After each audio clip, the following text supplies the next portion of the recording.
masih diupayakan untuk ditingkatkan jumlah luas tersebut. Nah, seiring berjalannya waktu dan bertambahnya kawasan konservasi perairan juga meningkatkan pemahaman tentang pengelolaan dan perencanaan kawasan konservasi perairan, yang mana ada beberapa kategori, yaitu terdapat 7 kategori kawasan konservasi kelautan ataupun perairan yang dikatakan ideal. Apa saja 7 kategori tersebut? Simak video selanjutnya. Bye-bye.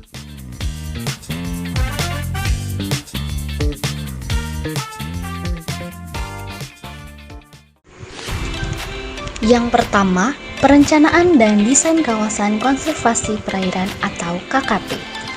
Perencanaan dan desain KKP akan menggambarkan visi yang akan dicapai dari pengelolaan kawasan konservasi perairan.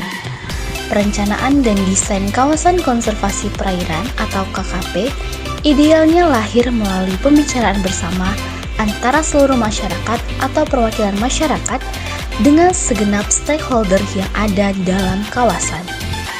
Dengan bersama masyarakat ini, maka rencana pengelolaan akan lebih realistis tercapai karena mereka merupakan salah satu faktor penentu tercapainya tujuan pengelolaan tersebut.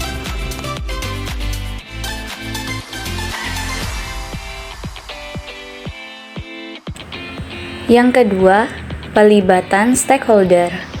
Langkah yang tepat agar semua stakeholder bisa terlibat dalam pengelolaan kawasan konservasi harus dilakukan oleh pihak yang menggagas pencadangan kawasan dengan cara mengidentifikasi dengan detail stakeholder yang ada.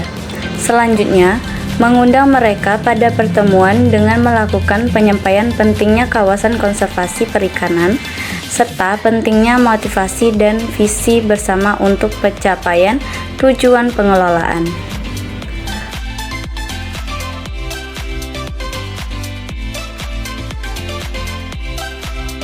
Tiga, kepatuhan dan penegakan hukum.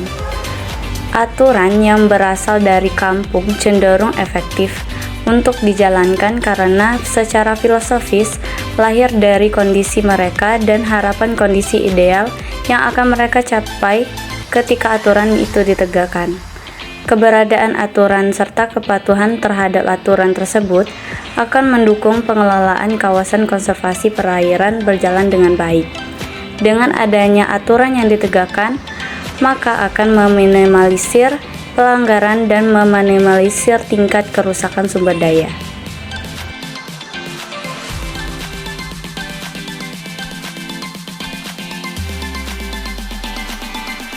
Monitoring dan evaluasi. Monitoring atau pemantauan adalah kegiatan melihat proses pengelolaan kawasan dan menyesuaikannya dengan pencapaian tujuan pengelolaan berkelanjutan. Dari hasil pemantauan akan diketahui ada tidaknya perubahan yang terjadi pada sumber daya.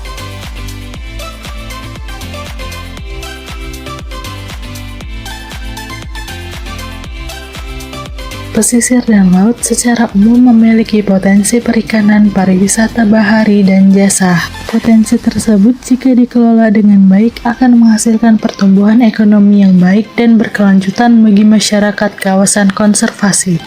Adapun pengembangan ekonomi berkelanjutan diantaranya budidaya ikan dan rumput laut. Potensi perikanan yang baik untuk dikembangkan menjadi aktivitas ekonomi berkelanjutan diantaranya budidaya ikan dan rumput laut. Kedua, pengolahan hasil perikanan. Pengolahan hasil perikanan menjadi berbagai jenis olahan yang menjadi alternatif kegiatan ekonomi berkelanjutan. Ketiga, pengolahan hasil pertanian atau perkebunan.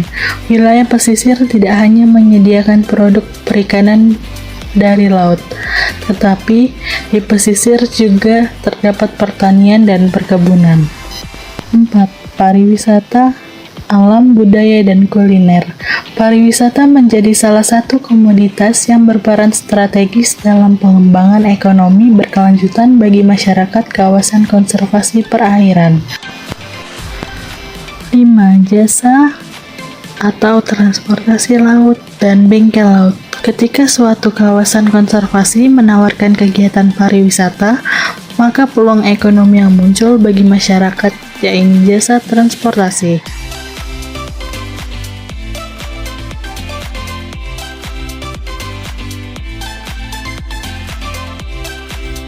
Keenam, operasional lapangan. Pentingnya pengawasan dalam monitoring, kontrol, dan surveillance untuk memastikan kepatuhan terhadap peraturan perikanan dan melibatkan personil yang mampu berkomunikasi dengan pemangku kepentingan serta menegakkan hukum bila diperlukan. Ketujuh, manajemen administrasi dan keuangan. Administrasi dan pengelolaan keuangan harus terstruktur dengan baik untuk mendukung pengelolaan jangka panjang, memastikan transparansi dan dapat dimonitor secara efektif, mengingat banyaknya stakeholder dan kepentingan yang terlibat.